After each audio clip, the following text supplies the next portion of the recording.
Please join me in welcoming our next entrepreneur to the stage, Jenn.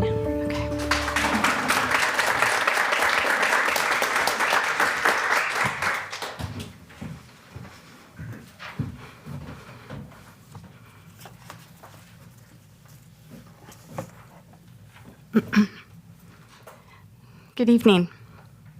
My name is Jenn Bratton. I am the creator of Sproutkins, a parent of 2 young daughters, and a registered sign language interpreter focusing in the educational setting. What if you could give your child a superpower?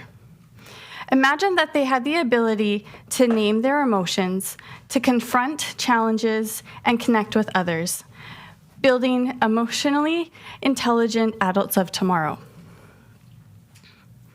I just wanted you to take a look at this stat for a second.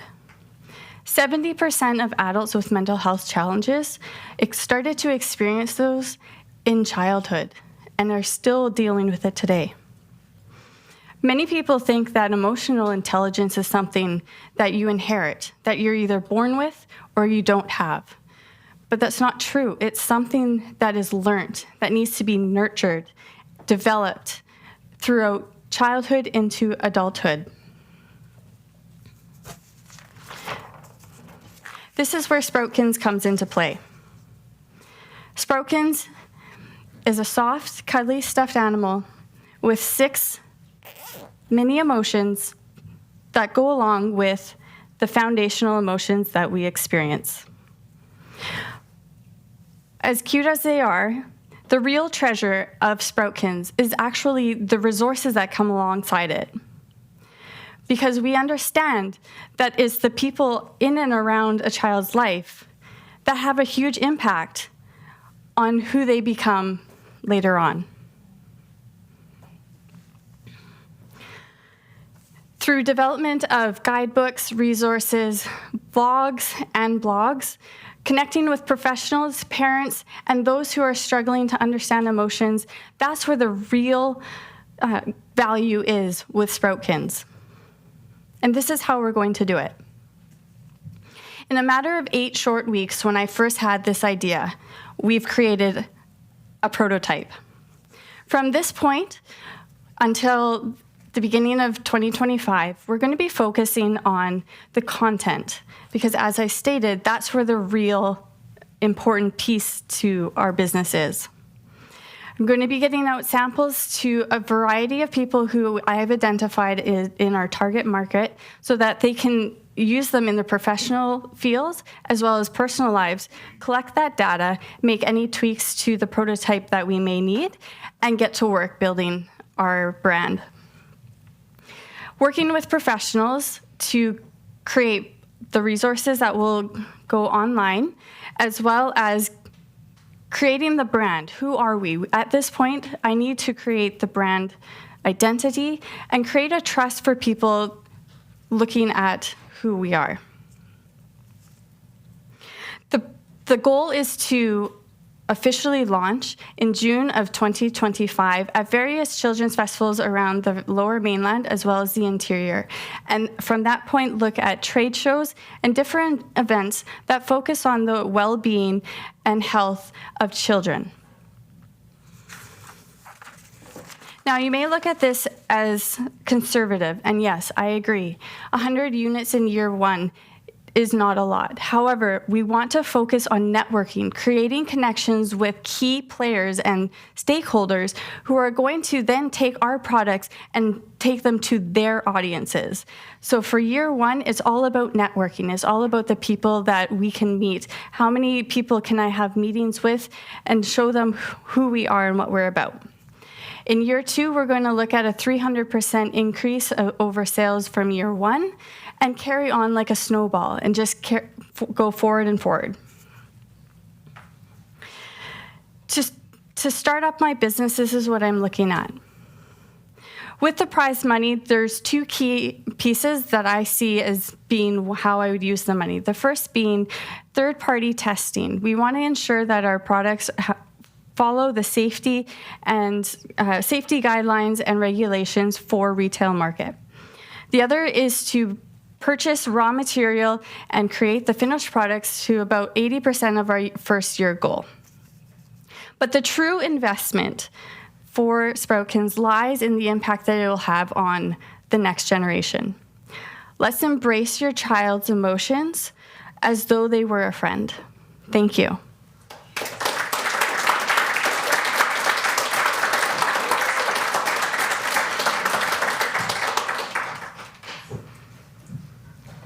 How would you spend the $5,000?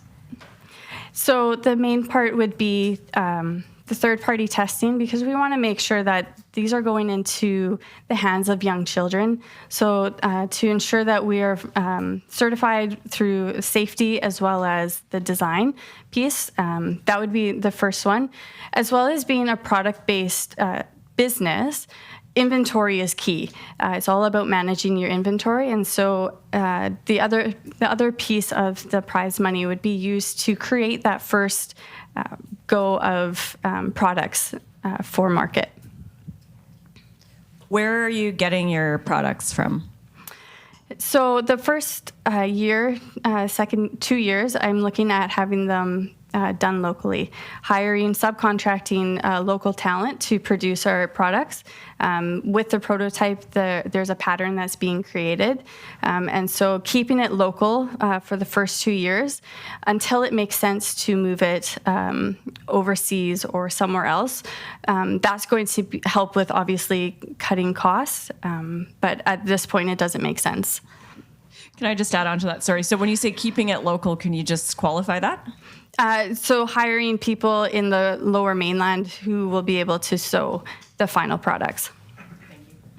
A couple questions. Is there competition for something like this? Yes and no.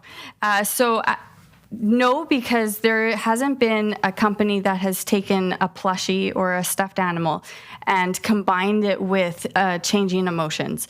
So as you can see, there's the ability to take one heart and put it into the other. And so no, in that regard, there's a lot of technology. There's a lot of apps. There's a lot of websites for social emotional learning or stuffed animals, but nothing that combines it. Just looking at your projections, what are you going to do if this blows up? Like, what if 1 million people want this? Oh, that's a really good problem to have.